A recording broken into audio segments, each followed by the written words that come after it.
একরকম ছিল, এটাকে আবার একটু অন্যরকম লুক যাচ্ছে। এগুলো সব দিয়ে দিচ্ছি। খুব না তা কি করে হয়, একটা তো একটা কিছু হইতেই হবে। এখানে যে রোল, তারপরে চিকেন বল। যাই হোক, আমি ব্যথা পাইছে এখন, কি পায়ের ব্যথা একটু কমছে কিনা? সিরাপ দেয়। আসসালামু আলাইকুম, আশা করছি সবাই ভালো আছেন। আমরা আলহামদুলিল্লাহ ভালো আছি। আমার বাসায় আজকে ইফতার আয়োজন করেছি, তো সেটার জন্য আমি সকাল থেকে রান্না শুরু করে দিয়েছি। এখানে আমি হলো রাত্রের ডিনারটা, মানে ইফতারির পরে তো আমরা ডিনারের আয়োজনটাও সবাই মোটামুটি করি, সেটাই রান্না করছি। আমি এখানে চিকেন কোরমা রান্না করতেছি। ভাবলাম যেহেতু সামনে ঈদ, আপনাদের সাথে রেসিপিটা শেয়ার করি। তেলের মধ্যে পেঁয়াজ কুচি আর হলো মরিচ, আপনারা যে যেরকম ঝাল খেতে চান, যদিও এটা চিকেন কোরমা, বাট আমি একটু ঝাল ঝাল করেই করতেছি। প্রায় 8-9টা কাঁচামরিচ মাঝখান থেকে চিড়ে দিয়ে দিয়েছি। এটার যখন কালারটা চেঞ্জ হয়ে এসেছে, তখন আমি আদা রসুন এটার পেস্ট আর অল্প একটু পেঁয়াজের পেস্ট এটা দিয়ে দিলাম। দিয়ে আমি অল্প একটু দুধ অ্যাড করেছি। এই যে পেঁয়াজের পেস্টটা আমি এখন অ্যাড করতেছি, আদা রসুনটা আগেই দিয়ে দিয়েছি। একসাথে দিলেও কোনো সমস্যা নেই। লিকুইড দুধটা দিয়ে দিলাম। এখন এইটা দিয়ে মশলাটাকে প্রথমে ভালো করে একটু কষিয়ে নিব। আর এটা মোটামুটি বেশিরভাগ রান্নাটাই দুধ দিয়ে করা হবে। আর এই তো মশলাটা যখন একটু কষানো হয়ে আসবে, তখন এর মধ্যে আমি 1/2 চা চামচ জিরার গুঁড়ো, 1/2 চা চামচ ধনিয়ার গুঁড়ো, অল্প একটু জয়ত্রীর গুঁড়ো, অল্প একটু জয়ফলের গুঁড়ো দিয়ে দিয়েছি। আর এখানে একটা পেস্ট আমি করে রেখেছিলাম, কাজু বাদাম, কাঠবাদাম, কিশমিশ, তারপরে হলো পোস্ত আর শাহি জিরা একসাথে করে আমি এটাকে ব্লেন্ড করে পেস্টটা করে রেখেছিলাম। তো সেখান থেকে আমি 2 টেবিল চামচের মতো পেস্ট দিয়ে দিলাম। এখানে প্রায় 2 কেজি মুরগির হলো কোরমা রান্না করতেছি। এই পর্যায়ে মশলাটা আরেকটু কষিয়ে এখানে আমি গুঁড়ো দুধ আর হলো টমেটো সস অ্যাড করেছি। আমি আমার পরিমাণ মতো দিচ্ছি। আমি যেহেতু মানে ওইভাবে পরিমাণ মেপে দেইনি, তাই বলতে পারতেছি না আপনাদেরকে সেম টু সেম। এখানে টক দইও অ্যাড করেছি 1/2 কাপ পরিমাণ। সব মশলাটা খুব ভালোভাবে কষিয়ে আমি এই যে মুরগিগুলো দিয়ে দিয়েছি। এটা আমি রেগুলার সাইজ থেকে একটু বড় সাইজের করে কেটেছি আর কি, আপনারা যেরকম ইচ্ছা কাটতে পারেন। তো খুব ভালোভাবে মুরগিটা যখন কষানো হয়ে এসেছিল, কোনো পানি এই পর্যায়ে এখনও অ্যাড করিনি। এখানে আমি প্রায় 9-10টা আলু বোখরা অ্যাড করে দিয়েছি। এখন আমি এখানে দুধ দিয়ে দিব, এটা এখন সিদ্ধ করে নেওয়ার জন্য। কষানো অলরেডি মশলার সাথে হয়ে গেছে। দুধ দিয়ে দিলাম আর দিয়ে দিব হলো 1 কাপ পরিমাণ ফুটন্ত গরম পানি। যেহেতু এখানে গুঁড়া দুধ দিয়েছি, তারপরে তরল দুধ দিয়েছি, তাই আমি একটু পানিও অ্যাড করে দিলাম। পুরোটাই আর দুধ দিলাম না, আপনারা ইচ্ছা করলে পুরোটা দুধ দিয়েও রান্না করতে পারেন। ঝোলটা একটু পাতলা পাতলা হবে, একদম ঘন হয়ে যাবে না। এখন ঢাকনা দিয়ে ঢেকে এটাকে রান্না করে নিব। তো এই যে হয়ে এসেছে। আমি এখানে ডিম সিদ্ধ করে ডিমগুলোকে ভেজে রেখেছিলাম, সেগুলো দিয়ে দিলাম। মানে ডিমের কোরমা মুরগির কোরমা একসাথে হয়ে যাচ্ছে আর কি। আলাদা আলাদা করে করতে গেলে সময়ও লাগবে, এই কারণে একসাথেই করে ফেলতেছি। আপনারা ইচ্ছা করলে এভাবে ঈদের সময় কোরমা রান্না করতে পারেন, পোলাওয়ের সাথে খেতে খুবই মজা লাগবে ইনশাল্লাহ। তো আর এই চুলায় আমি হলো ছোলা ভুনা করব, এই কারণে মশলা আলু এগুলো সব একসাথে কষাই নিচ্ছি। আর এর ফাঁকে ফাঁকে টুকটাক অনেক কাজ মানে আগায় রাখতেছি, যাতে করে টাইম অনুযায়ী ইফতারি সব কিছু অ্যারেঞ্জ করে ফেলতে পারি। আর এই তো হয়ে এসেছে। উপর থেকে আমি ঘি দিলাম, 8-9টা কাঁচামরিচ দিলাম, আস্ত বেরেস্তা দিয়ে ঢেকে দিলাম। বাস এখন চুলাটা বন্ধ করে দিব। হয়ে গেল আমার চিকেন ডিমের কোরমা ইফতার আয়োজনের জন্য। তো টুকটাক টুকটাক না, মানে মেইন ডিশগুলো আমি সকালে রান্না করে রেখে দিয়েছিলাম। এখন যা শুধু ভাজাভাজি করব। আর এই যে আমার ড্রয়িং রুমের অবস্থা, ড্রয়িং রুমের সুন্দর করে সোফাটা ক্লিনই থাকে, জাস্ট একটু ঠিকঠাক করে রেখেছি। পর্দাগুলো এখন একটু সরাই পর্দার হুক দিয়ে আটকাই দিব। আর ঘর তো ক্লিনই থাকে আলহামদুলিল্লাহ, প্রতিদিনই ঘর ক্লিন করি। যে গেস্ট আসবে এই জন্য করতেছি এমন কিছু না। এখানে তো খাবারের কিছুটা এখানে সার্ভ করব, কিছুটা টেবিলে সার্ভ করব, নিচে আর বসার ব্যবস্থা করলাম না। সবাই উপরেই বসবে ইনশাল্লাহ। আর এই কর্নারটাকে একরকম ছিল, এটাকে আবার একটু অন্যরকম লুক দিয়েছি। এই ফ্লাওয়ার ফুলদানিটা এখানে রেখেছি। আর এই তো রামাদান করিম, আর শেষ মুহূর্তে এসে দাঁড়াইছি আমরা। এখন হলো ভাজাভাজি করব। আচ্ছা, ছোলাটাও আমি সকালবেলায় রান্না করে রেখে দিয়েছি। এটার উপরে জাস্ট সার্ভ করার আগে একটু ওভেনে দিয়ে গরম করব। তারপরে হলো একটু শসা, তারপরে হলো একটু ধনিয়া পাতা দিয়ে একটু উপরে গার্নিশিং করে দিব, তাহলেই হয়ে যাবে। আজকে ম্যাক্সিমাম সব কিছুই আমি হলো ফয়েল ট্রেতে সার্ভ করব, কারণ ইফতারের পরে এত জিনিস ধোয়া সম্ভব না, কারণ এরপরে নামাজ কালাম থাকে, টায়ার্ড হয়ে যাই। তো এই কারণে আর কি আজকে সব কিছু মোটামুটি ফয়েলে করার ইচ্ছা আছে, যতটুকু না ছোলাটা জাস্ট শুধু এই ডিশে করলাম, আর ডিশ একটু কম ইউজ করার চেষ্টা করব। এখানে আমি কিছুক্ষণ আগে এসে এই যে ভেজিটেবল রোল, এটা হলো ফ্রোজেন ভেজিটেবল রোল, এটা আমার বাহির থেকেই কেনা, এটা ভাজবো। এটা হলো চিকেন উইথ ভেজিটেবল রোল আর কি, এটা একটু ডিফ্রস্ট করার জন্য বাহিরে রেখে দিয়েছিলাম। আর এখানে হলো এটা এগ চিকেন আলুর চপ আর কি, এটা চিকেন এবং এগ দুইটা দিয়ে আলুর চপটা করেছি আমি, করে আমি রেখে দিয়েছিলাম। এটা রেসিপি আমি কোনো একটা ব্লগে একবার শেয়ার করেছিলাম রামাদানের প্রথম দিকের সম্ভবত। আর এখানে আমি হলো ওই যে বেসনটা গুলিয়ে রেখেছি, এগুলো ভাজাভাজিগুলো করে নেই। আমার ওভেনে একটু কাজ আছে বলতে আমি চিকেন প্যাটিস বানায় রাখছি, এটা ওভেনে বেক করতে হবে। তো একটা একটা করে আস্তে আস্তে ভাজাভাজির কাজটা শেষ করে নিই, তাহলে কিচেন একদম ক্লিন।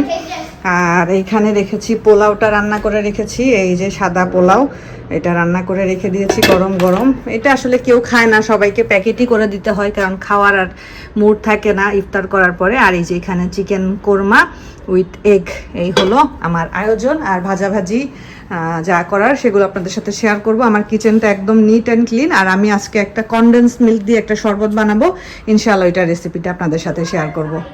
ভাজি সব কিছুই মোটামুটি হয়ে গেছে, শুধু পেঁয়াজটা একটু পরে ভাজবো ভাবতেছি, কারণ পেঁয়াজটা আগে ভাজলে একদম নরম হয়ে যাবে। আর আমি একটা শরবত বানাবো এখন, এই যে এখানে অনেক বরফ নিয়ে নিয়েছি, এটা মালয়েশিয়ান একটা শরবত, মালয়েশিয়ানরা এইভাবে বানায়। তো এখানে আমি কনডেন্স মিল্ক দিয়ে দিলাম, এই যে প্রথমে এক কোটা দিয়ে দিলাম, আরও এক কোটা দিব। তারপরে আমি হলো এখানে আবার একটু রুয়াবজা দিব, তারপরে আইসক্রিম দিব। আর বরফ দিতে হবে বেশি করে এই শরবতটাতে, কারণ বরফটা মেল্ট যত হবে তত শরবতটা খেতে মজা হবে। আর একটা শরবত আমি বানাই ফ্রিজে রেখে দিছি, 2 রকমের শরবত করেছি। আজকে আমার বেগুনিটা কেন জানি ভালো হয়নি, বুঝলাম না, মানে কিছু না কিছু একটা তো হইতেই হবে তাই না, মেহমান আসবে আর কিছু হবে না তা কি করে হয়, একটা তো একটা কিছু হইতেই হবে। তো রুয়াবজা দিয়ে দিলাম। আর এখানে এখন পানি অ্যাড করব, তারপরে আইসক্রিমটা একটু পরে দিচ্ছি। পানি অ্যাড করে আগে একটু নাড়ায় চাড়াই নিব আর কি। ড্রিঙ্কসটা বানায়ে উপর থেকে আইসক্রিম দিয়ে রেখে দিয়েছি, এটা জাস্ট ঠান্ডা ঠান্ডা সার্ভ করব। এত মজার একটা ড্রিঙ্কস, মানে খুবই মজার একটা ড্রিঙ্কস, আপনারা এইভাবে বানাই দেখতে পারেন, খুবই ইজি তাই না? যা শুধু কনডেন্স মিল্ক, বরফ, পানি আর হলো আইসক্রিম, এই লাগবে, আর তেমন কিছু না এটা দিয়ে ড্রিঙ্কসটা। তো খুবই লোভনীয় একটা ড্রিঙ্কস। এখন আমি হলো আমার ডেজার্টটা রেডি করে ফেলবো। ডেজার্টটা কী দিয়ে রেডি করতেছি সেটা তো আপনাদেরকে আমি আগেও বলেছি, এটা হলো সাবুদানার ডেজার্ট। এটা রেসিপি আমি অনেকবার শেয়ার করেছি। এখানে আমি দুধ দিয়ে জাস্ট সাবুদানাটা রান্না করে রেখেছিলাম, দুধ আর সাবুদানা, আর কিচ্ছু না। সাবুদানাটা নিচে বসে গেছে, এটাকে এখন আমার দুধের সাথে মিশাইতে হবে। আর একটু আগে আমি এখানে আপেল কুচি করে দিয়েছি, তারপরে সব একে একে দিব, আপনাদের সাথে শেয়ার করতেছি। তো এই যে আমি হলো ইয়েগুলাকে জমাট বেঁধেছিল যে সাবুগুলাকে, জাস্ট শুধু জমাটটা ছাড়াই দিলাম, আর অল্প একটু দুধ অ্যাড করলাম, অল্প নর্মাল দুধ, ফ্রিজে ঠান্ডা দুধ হলে খুবই ভালো হয়। নর্মালি এটা দুধ দিয়েই আমি রান্না করেছি, এখানে কোনো প্রকার কোনো চিনি টিনি কিছু দেওয়া হয়নি। যাই হোক, আপেল কুচিগুলো কেটে দিয়েছি, এখানে আমি আরও অনেক কিছু অ্যাড করবো। তাবিব, টিভি সাউন্ড কমাও। আমার মোটামুটি সবই শেষ, এটা বানাবো। আর ওই যে পেঁয়াজটা যে বললাম ওইটা করলে আমার কাজ শেষ।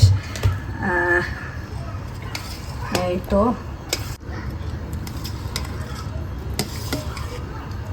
ওকে, এখন হলো ইয়ে করবো, এখানে আমি অনেক কিছু কেটে রেখেছি সেগুলো দিয়ে দিব।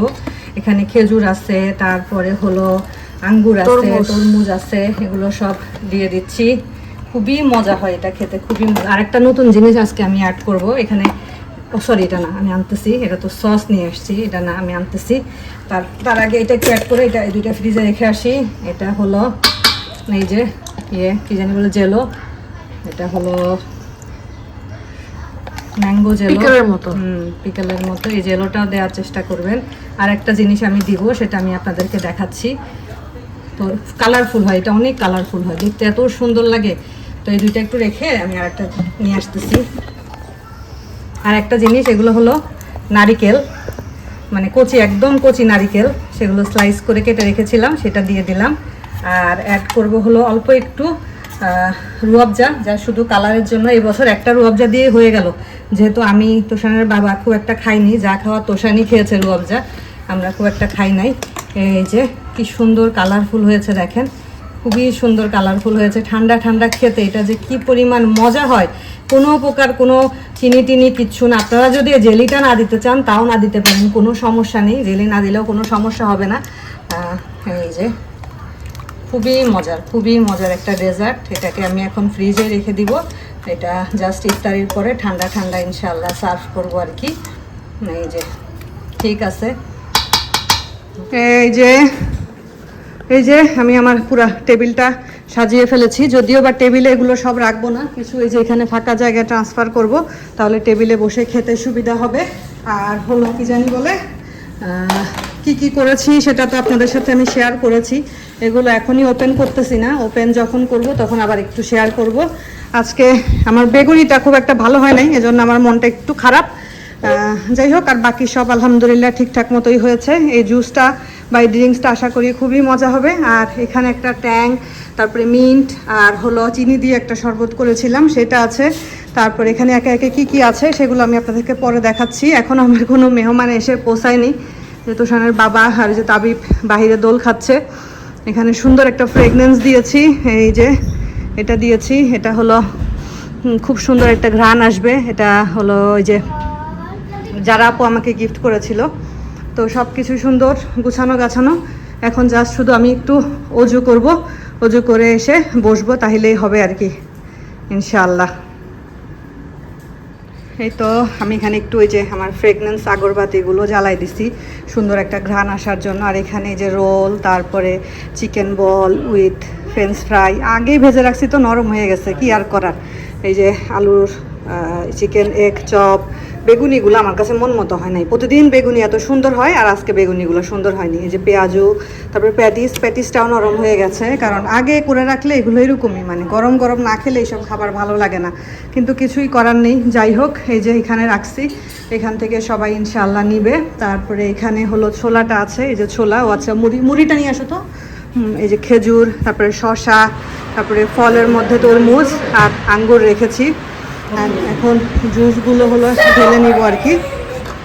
জুসগুলো গ্লাসে ঢালবো, ঢেলে এক সাইড করে রাখবো যাতে সবাই নিয়ে খেতে সুবিধা হয়। এখনও তো কেউ এসে পৌঁছাইলো না, অলরেডি 7টা কত বাজে? এই যে তাবলু আমাকে ডিস্টার্ব করতেছে। হ্যাঁ, তাবলু ডিস্টার্ব তাবলু অলওয়েজ ডিস্টার্ব তাবলু। তো ঠিক আছে, জুসটা ঢালি। এখান থেকে নাও। রাশেদা ভাবি তো এই বিল্ডিংয়েই, কিন্তু ভাবি এখন আসলো না। হইলো কিছু? আন্টির তো অনেক দেরি লাগে। সেই তো আন্টি সবসময় লেট করে ফেলে আমাদের বাসায় আসতে, অথচ আন্টি এই বিল্ডিংয়ে, তাই না? যেহেতু সকাল থেকে অনেক কাজ করেছি, তাই এই শরবতটা যখন ঢালতেছিলাম মনে হচ্ছিল যে ইফতারের পরে শরবতটা অনেক বেশি খেতে পারবো। যাই হোক, আমি একটু আগায় রাখি কাজ, আমি একটু টরবতগুলো ঢেলে রাখি, যাতে দেরি করে আসলো এসে মুখে শরবত, তারপরে হলো খেজুরটা নিতে পারে আর কি, তারপরে বাকিগুলো আস্তে ধীরে নিবে, সমস্যা নেই। আর তাবিব অলরেডি ইফতারি করা শুরু করে দিয়েছে, কারণ হলো সে হলো বড় রোজাদার। আর একটু ঢেলে নিয়ে আসি, এটা ফুল করে নিয়ে আসি। আচ্ছা, আরও 2-3টা গ্লাস একবারে করে ফেলি, তারপরে এটা ঢেলে নিয়ে আসি আর একটু।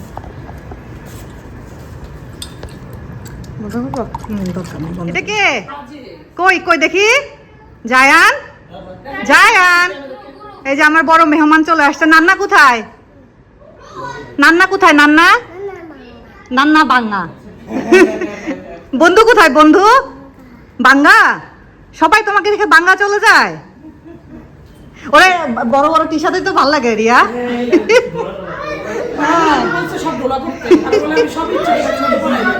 খুব সুন্দর হয়েছে, বড় বড় টি শার্টই ভালো লাগে। হ্যাঁ, তুমি এটা নিয়ে খেলো, তুমি এটা নাও, এটা নিয়ে এখানে বসে খেলো। হ্যাঁ তাই, ও এখন ঠিক হয়েছে। এই যে তোর তাবিবের বন্ধুদের পেয়ে গেছে। রাশেদা ভাবি এখনো আসে নাই। হ্যাঁ রে আমার ভাবি রে, 7:15 বেজে গেছে অলরেডি, খবর নাই এখনো। এই যে সবাই আসছে। ভাইয়া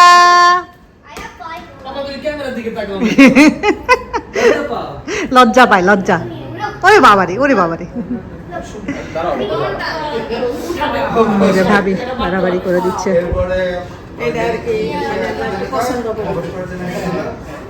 জায়ান তুমি কি দিয়ে খেলতেছ? 1.5 মিনিট হয়েছে। মরিচ কিন্তু আমি সবার জন্য করি নাই ভাবি, মরিচ যে খায় নিয়ে খাবে না, কারণ সবাই তো খায় না মরিচ।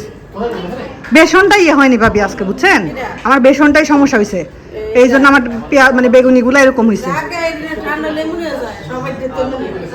মনটা ভালো লাগতেছে না, কিন্তু সুন্দর ফুলে না, মানে আমার স্যাটিসফ্যাকশন আসতেছে না। আমি আজকে একটা নতুন শরবত বানাইছি, মালাই শরবত, এটা দেখা যাক কেমন হয়।